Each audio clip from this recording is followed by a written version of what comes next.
Monsieur le secrétaire perpétuel et cher Augustin, Madame l'administratrice déléguée au général, je ne sais plus, et cher Majot, mes chers amis, c'est pour moi un grand plaisir d'être parmi vous et d'essayer de vous résumer ce que nous savons et ce que nous faisons pour l'autisme. Le professeur Chaban, elle se concentrera après sur les différents modes de prise en charge actuels.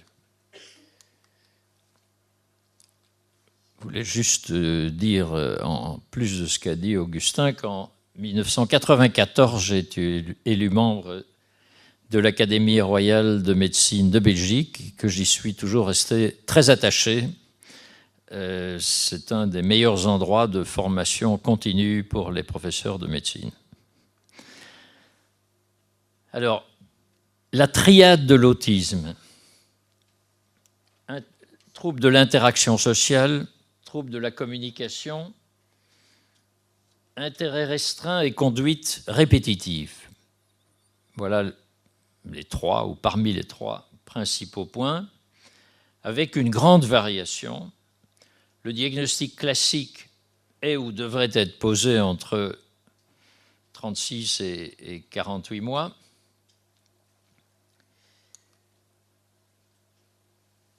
Revenons un instant sur ces trois critères principaux. Ce sont des personnes qui ont un trouble de l'interaction sociale réciproque,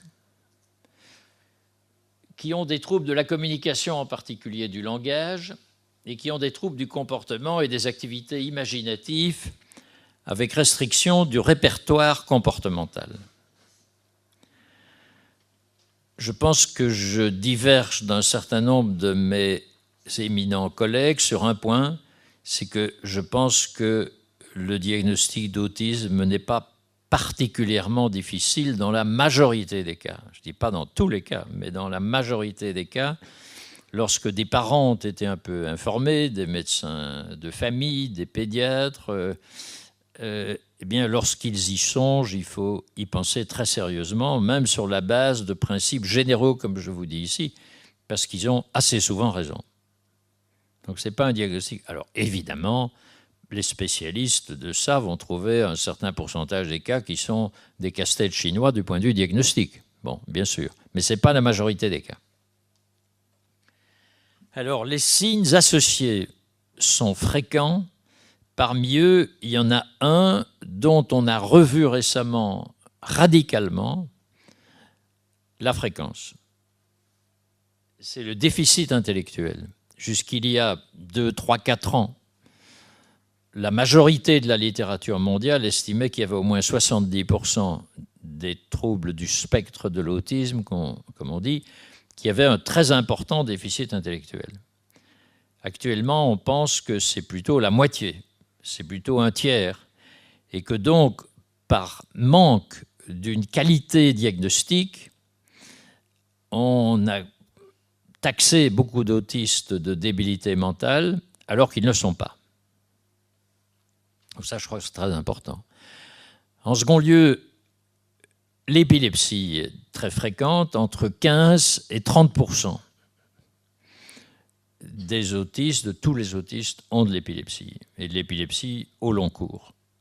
Donc ça, c'était connu depuis très longtemps, et ça montrait d'emblée le fait que l'autisme est une maladie neurologique. Enfin, le début est très précoce. Il est même, dans un certain nombre de cas, prénatal. Donc la potentialité de développer un autisme, après il faut encore voir si on le fera ou pas, mais la potentialité de développer un autisme est déjà présente dans certains cas avant la naissance. Même s'il y a ce qu'on appelle classiquement en neuropédiatrie un intervalle libre avant que les symptômes n'apparaissent. Bon, s'il y a eu un accident vasculaire d'un côté à la naissance, avec il y aura une paralysie du côté opposé du corps, il faudra entre 4 et 8 mois pour que ça se voit. Donc il y a ce qu'on appelle l'intervalle libre, ou plus ou moins libre, c'est la même chose pour l'autisme. On pourrait rediscuter, revenir là-dessus dans la discussion. Alors le degré de sévérité est très variable. Le type syndromique, le niveau cognitif, l'existence de troubles associés, tout ça est très variable. Vous savez qu'il y a des formes d'autisme qui, heureusement, et c'est peut-être, nous en sommes peut-être dépendants pour certains aspects du progrès de l'humanité, qu'il y a des personnes avec des autismes de très haut niveau qui sont des collègues extrêmement éminents dans l'enseignement et dans la recherche et qui ont des syndromes autistiques très importants, mais qui peuvent faire des choses que d'autres ne feront pas. Donc ça va aux deux extrêmes.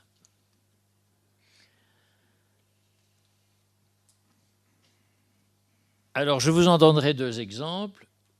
Les autistes de haut niveau et ce qu'on a appelé l'Asperger, peut-être qu'on va abandonner ce terme, mais j'y reviendrai après, des autistes de très haut niveau ont souvent une réduction de la compétition vision-langage qui fait qu'ils sont capables de manipulation de formes tridimensionnelles beaucoup plus que les autres.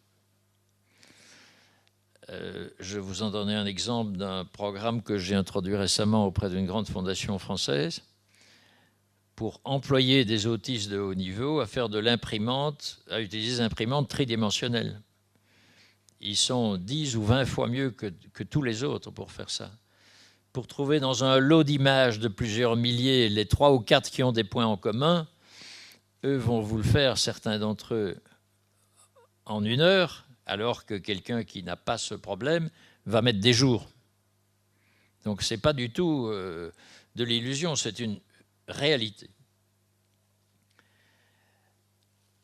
Il y a d'ailleurs Laurent Motron, qui au Canada s'occupe beaucoup de ces problèmes-là, qui a écrit un intéressant article dans Nature qu'il a intitulé « Le pouvoir de l'autisme », en donnant tous les points où l'autiste peut apporter des choses. Alors moi, je suis de ceux qui pensent, alors sur la base de mon expérience clinique, qu'il y a toujours des îlots de compétences, même dans des formes très sévères. Et je vous en donnerai un exemple, c'est la mémorisation des itinéraires et les performances du calendrier. Mais la mémorisation des itinéraires, elle est presque constante.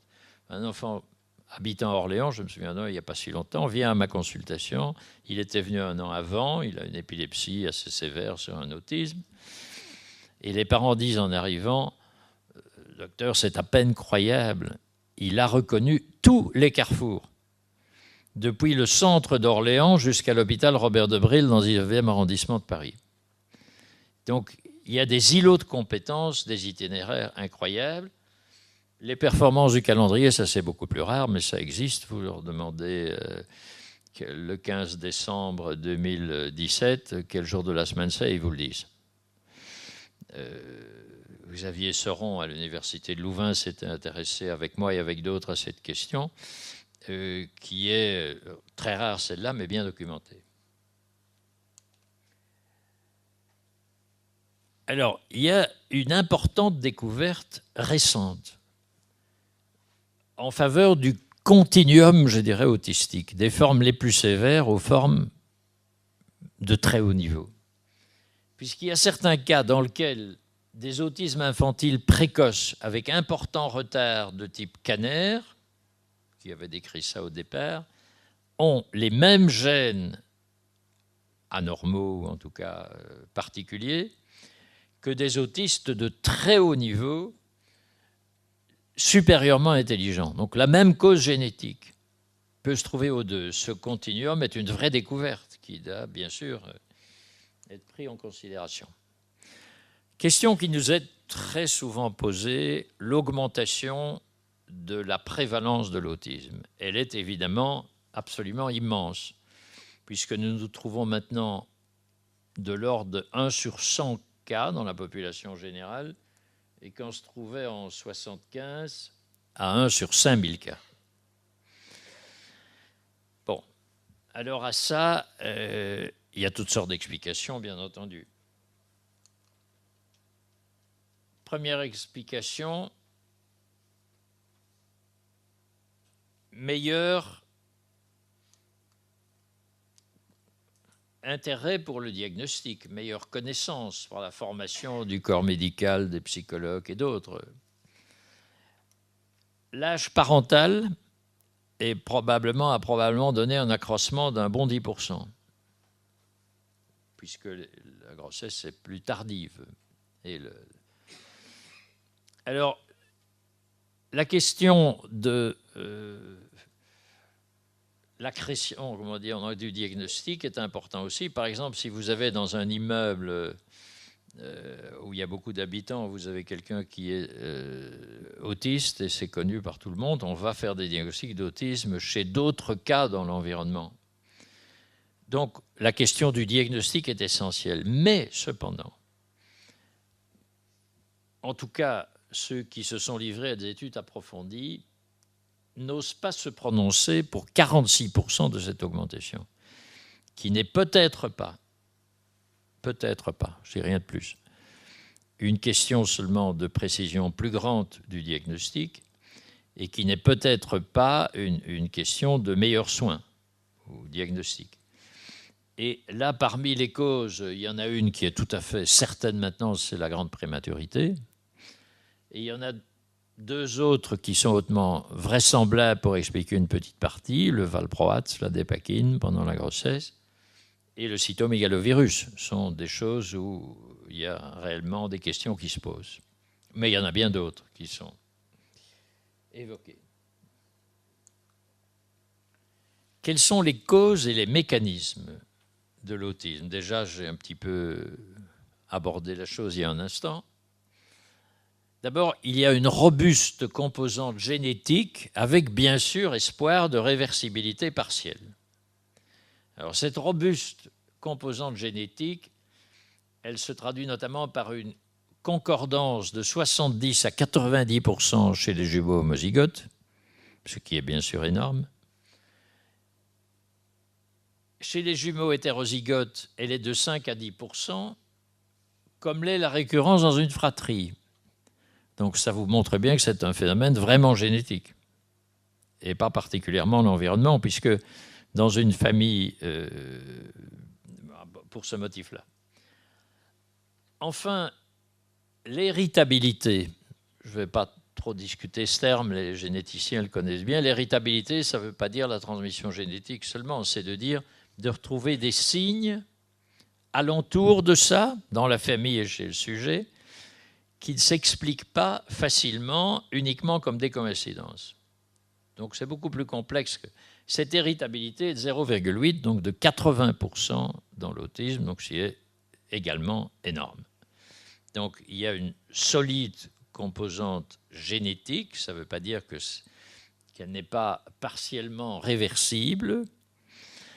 Ça ne veut pas dire aussi qu'il n'y a pas, dans certains cas, une prédisposition génétique qui ne se traduira pas du tout par un autisme. Enfin, nous ne pouvons pas ignorer complètement cette affaire. Actuellement, avec détection avec de l'ADN.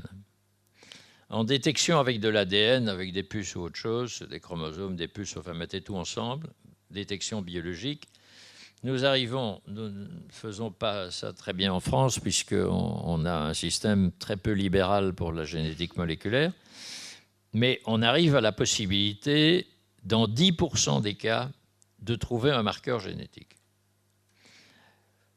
Le plus souvent, je dirais qu'en France, si on arrive à 3%, c'est beaucoup. Mais c'est uniquement parce qu'on ne fait pas. Ces analyses sont coûteuses, ne se font qu'à certains endroits. Et donc le système public français ne pousse pas à leur consommation. Et le système privé français a horreur de faire ça parce que ça leur apporte finalement pas grand-chose.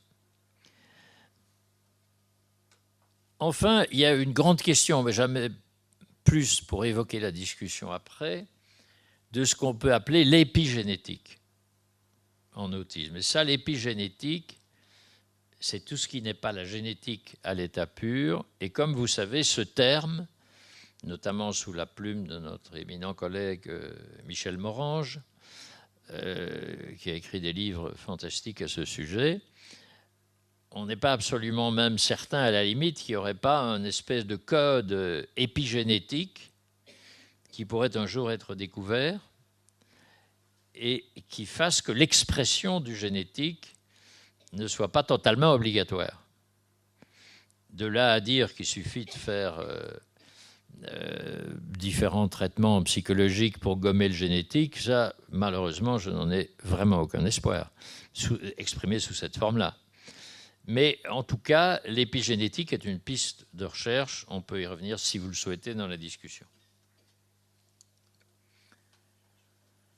Alors, parmi ces causes et ces mécanismes, je vous disais, c'est d'origine, dans un certain nombre de cas, prénatale.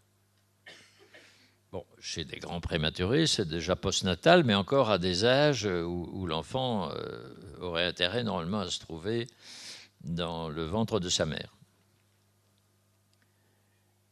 En particulier, les colonnes verticales du cortex, dans tous les cas où ça a été étudié, j'ai jadis participé à un groupe de travail à ce sujet au NIH, où on analysait des travaux qui avaient été publiés et on nous a demandé de les analyser parce que ces travaux avaient entraîné beaucoup d'agitation. Donc, les colonnes de neurones dans le cortex cérébral, c'est comme les rayons d'une roue de vélo, si vous voulez. Ce sont des colonnes l'une à côté de l'autre. Eh bien, ces colonnes qui se constituent avant l'âge de 20 semaines de grossesse, avant le milieu de la grossesse, ont des caractéristiques de largeur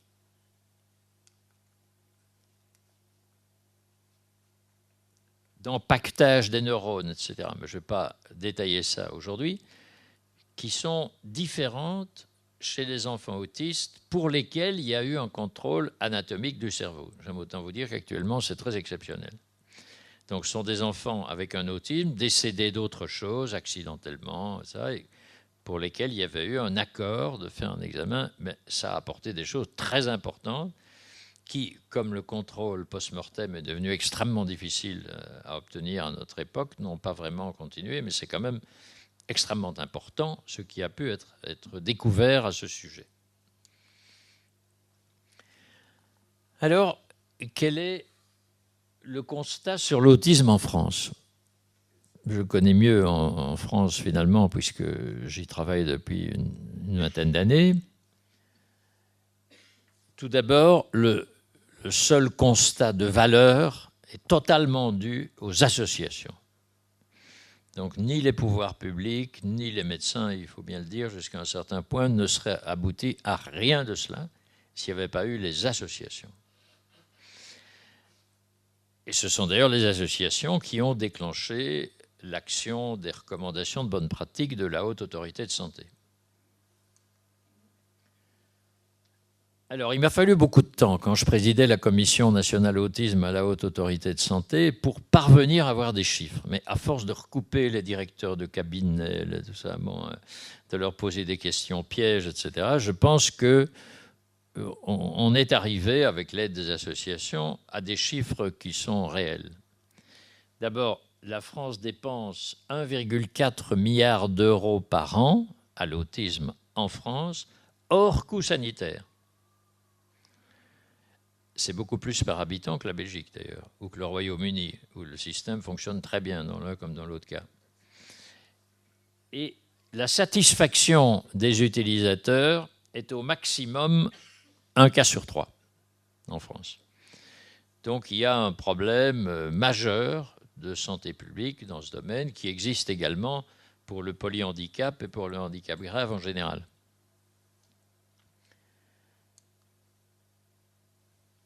Alors, quel est le sens des actions de la Haute Autorité de Santé? La Haute Autorité de Santé publiera dans les jours qui viennent de nouvelles recommandations pour l'utilisation des statines, mais de bien d'autres choses. Donc, elle est aussi en charge de l'accréditation des hôpitaux en France. Et maintenant, elle va probablement commencer à l'étranger, d'essayer d'avoir des contrats à l'étranger. Il faut faire une recherche de consensus pour le progrès thérapeutique. C'est extrêmement difficile à faire. Il faut investir de l'argent. Pour la commission que j'ai présidée à la Haute Autorité de Santé, Nous avons fait appel à 140 experts nationaux et internationaux, 23 sociétés scientifiques et professionnelles, 7 départements ministériels, une académie nationale, 202 institutions et associations, 10 analystes et méthodologistes à temps plein. Ça a coûté officiellement 500 000 euros. En fait, si vous mettez les coûts indirects, ça fait 800 000. Mais ce n'est qu'un faible pourcentage, extrêmement faible du milliard 4 hors coût sanitaire qui est fait. Donc ça vaut la peine quand même d'étudier. Les Anglais ont fait la même chose, à peu près au même coût. Les Belges ont fait la même chose, je vais y revenir, relativement récemment, à un coût moindre, mais quand même très significatif. Mais ce n'est pas à moi de dévoiler leurs chiffres.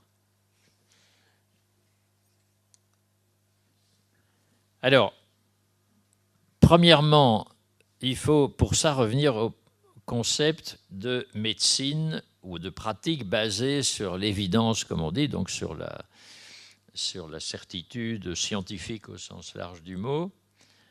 IBM, Evidence-Based Medicine, c'est actuellement le refrain que tous les étudiants en médecine déclament à longueur de journée, Evidence-Based Medicine. Voilà.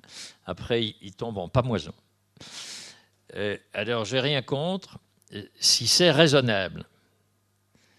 Or, nous sommes certains qu'il n'y a d'évidence certaine sur des travaux scientifiques que dans 30 à 40% de tous les problèmes médicaux. Donc, ce n'est pas applicable. Il y a beaucoup de choses où vous n'avez pas de preuves scientifiques. Donc, il faut les données de la recherche, évidemment cruciales. Nous avions 10 méthodologistes extrêmement routinés. Mais il faut aussi l'expérience clinique et l'expérience des professionnels, particulièrement dans les cas où il n'y a pas une preuve scientifique rigoureuse. Et enfin, il faut les préférences du patient, qui sont tout à fait cruciales dans certains domaines, ou de leurs parents, notamment dans des domaines comme ceux-ci, mais dans d'autres aussi, puisque après, il faut que ce soit utilisé par une population et accepté. Donc, il faut les trois. Donc, ça, c'est le rôle de structures comme la Haute Autorité de Santé, comme NICE au Royaume-Uni, National Institute for Care Excellence, ou comme KCE au niveau belge. Il n'y a pas tant que ça dans le monde, hein. Et les trois que je viens de vous dire là sont très bien placés, y compris KCE. Bon, je ne vais pas vous détailler toutes les choses, je dirais simplement que c'est très compliqué. Depuis le comité d'organisation, le groupe de pilotage, on fait également des consultations publiques de toute la population par l'intermédiaire d'associations ou spontanément, etc., etc. Donc c'est un énorme travail.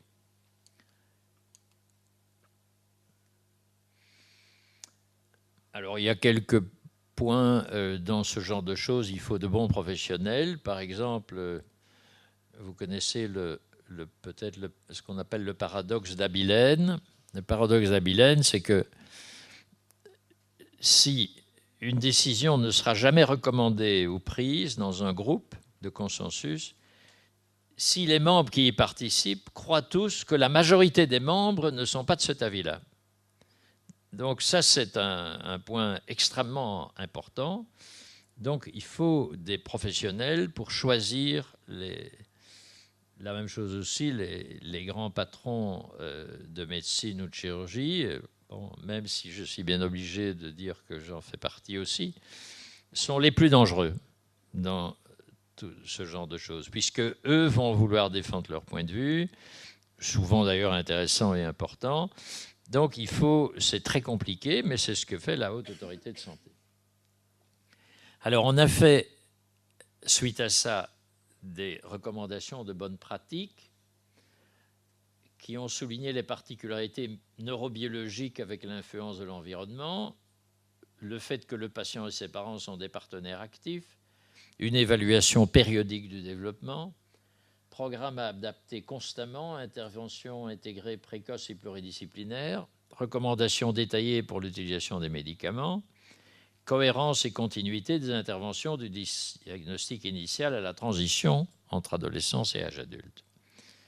Nous avons aussi, donc on a là des hiérarchies de recommandations a ses preuves scientifiques évidentes. Il y en a très peu en la matière, puisqu'on ne peut pas faire du double aveugle, c'est pratiquement impossible. Solide présomption scientifique, faible niveau de preuve, et si on n'a rien de tout ça, accord d'experts. Voilà à peu près la méthodologie, mais la méthodologie est identique pour NICE au Royaume-Uni, et pour KCE en Belgique, et pour OMAR au NIH. Alors on a recommandé des pratiques, y compris d'ailleurs, mais je ne vais pas détailler, ça je crois que Nadia le fera, y compris d'ailleurs des pratiques qui s'inspirent des attitudes que Guylain Magerotte a depuis longtemps préconisées en Belgique et pour lesquelles il a été un modèle pour l'Europe.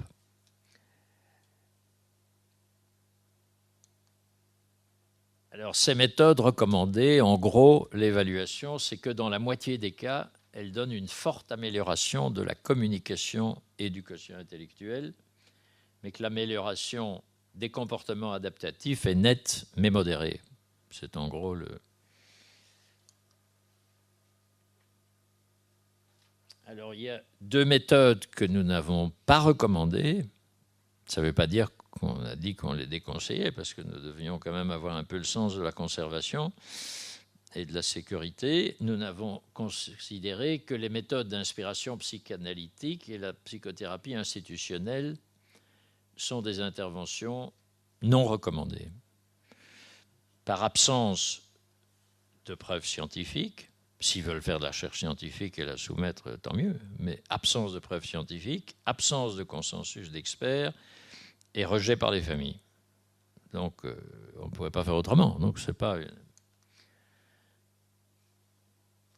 Il y a ici une phrase de Freud que je trouve toujours un certain plaisir à citer, mais c'est un plaisir un peu superficiel, mais enfin bon. Donc Freud disait en 1901, « Nous devons nous souvenir que toutes nos idées provisoires en psychologie seront probablement basées un jour sur une substructure organique. »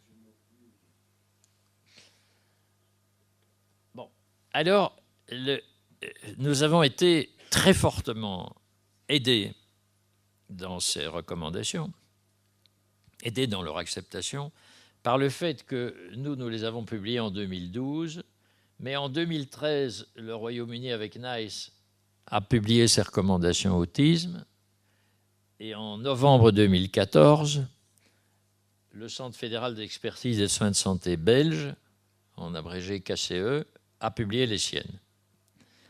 Alors, en gros, les recommandations de ces trois grands organismes nationaux sont pratiquement, sur le plan des conclusions, assez identiques.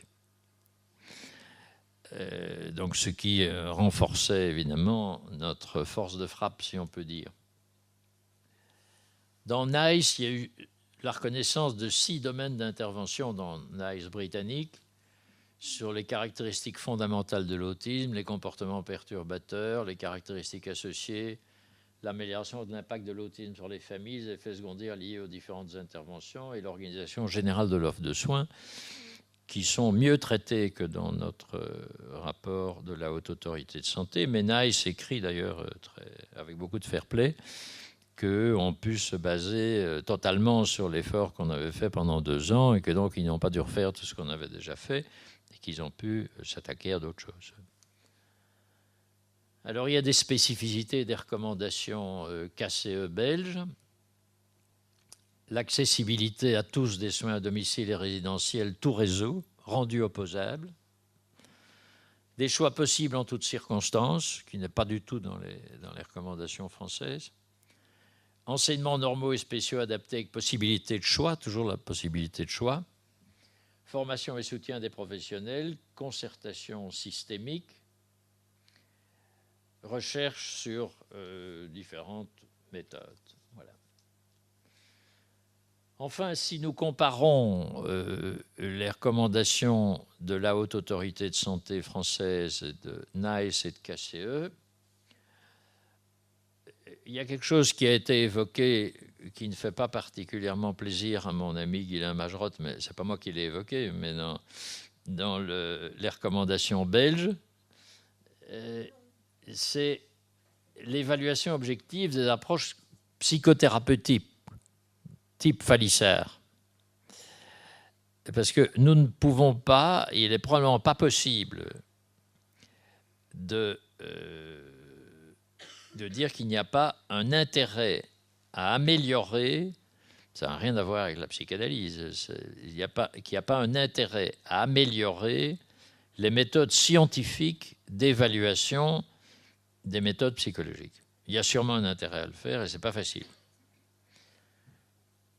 En second lieu, il y a les approches systémiques inspirées de von Bertalanffy en matière de systémique, et Dan Wingens, qui en Belgique s'intéresse à ça, qui présente un certain intérêt.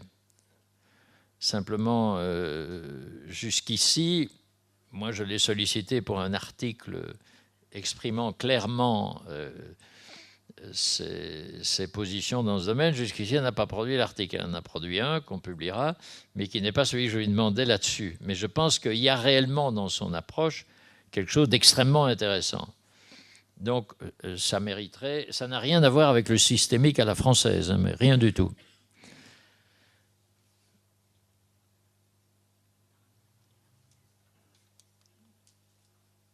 Voilà, et j'arrive bientôt à la fin de mon exposé.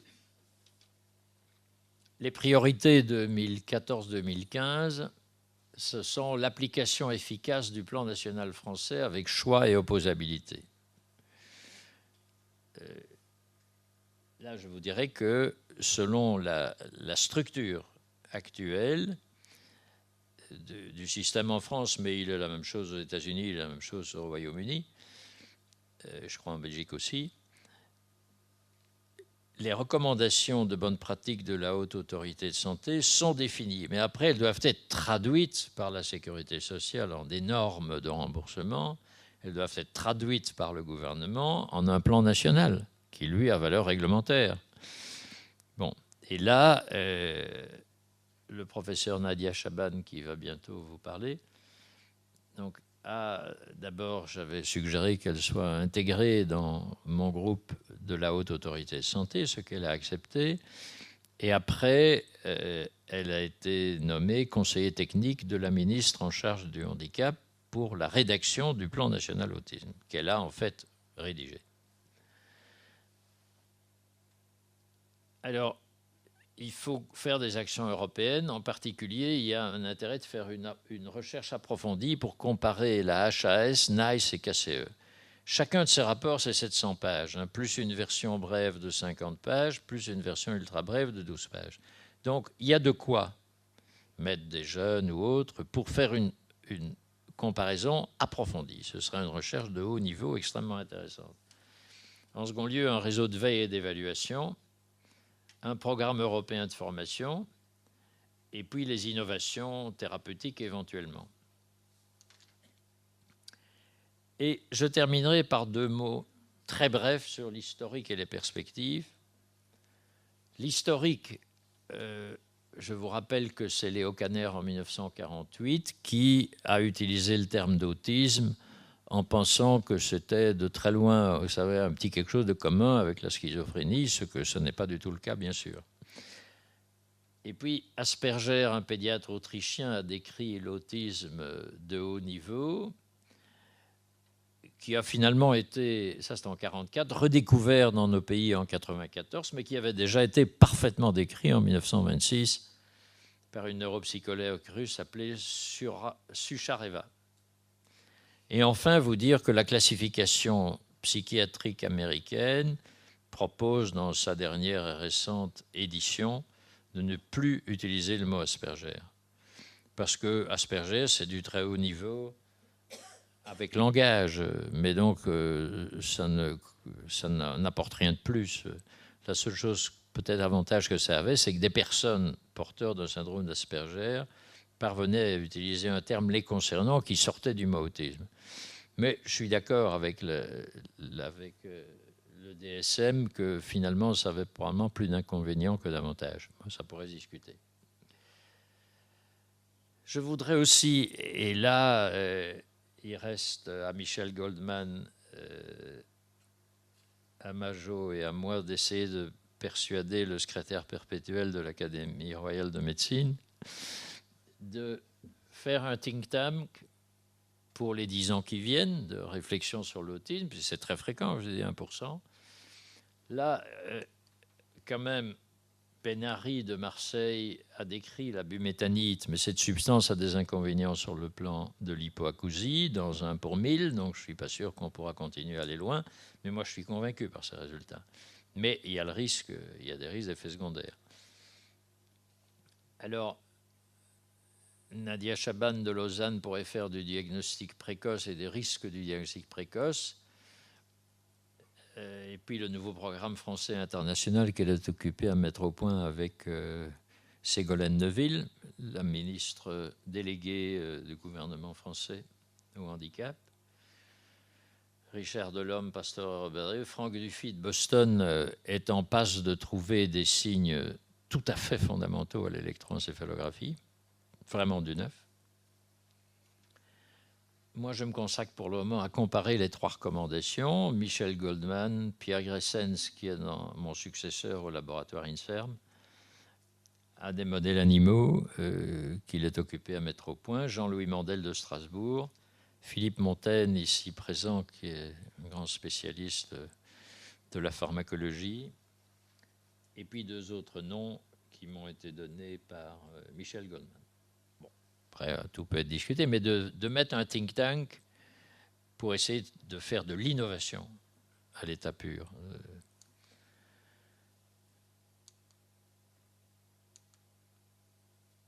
Voilà. Alors, maintenant, je propose qu'on fasse la discussion après, et il me reste à introduire le professeur Nadia Chaban. Donc, Nadia a fait un doctorat de 3e cycle de neurosciences à l'université Paris 12. Ensuite, en 2009, elle a eu l'habilitation à diriger des recherches à l'université Denis Diderot.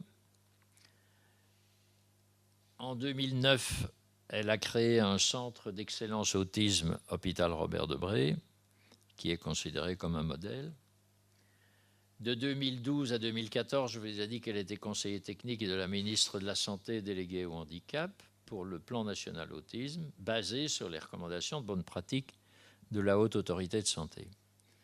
Et enfin, depuis le 1er septembre 2014, elle a été nommée professeure ordinaire et chef du service autisme et pédopsychiatrie au centre hospitalier universitaire vaudois et à l'université de Lausanne.